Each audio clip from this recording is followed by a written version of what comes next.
En Indre-et-Loire, comme dans le Loir-et-Cher, les résultats de la primaire de la droite et du centre sont exacerbés par rapport aux résultats nationaux. François Fillon, crédité de 44% au niveau national, dépasse les 47% dans le 41 et frôle les 49% dans le 37.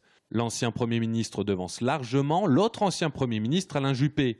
28,5% des voix au national, un peu moins en Indre-et-Loire avec 27% des suffrages de droite exprimés et un peu moins d'un quart des voix dans le Loir-et-Cher.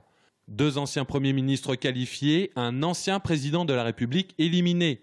Nicolas Sarkozy ne passe pas le premier tour de la primaire de la droite et du centre avec ses 20,6% des suffrages exprimés. C'est un peu mieux dans le Loir-et-Cher avec presque 22% et moins bien en Indre-et-Loire avec 17,3%. Le 37 et le 41 ont voté comme le reste de la France, sauf qu'ils placent Bruno Le Maire devant Nathalie Kosciusko-Morizet pour la 4e place. A noter aussi que François Fillon casse la baraque dans la 5e circonscription d'Indre-et-Loire du député Philippe Briand. L'ancien député et sénateur de la Sarthe, maintenant député de Paris, y recueille la majorité absolue avec plus de 52%.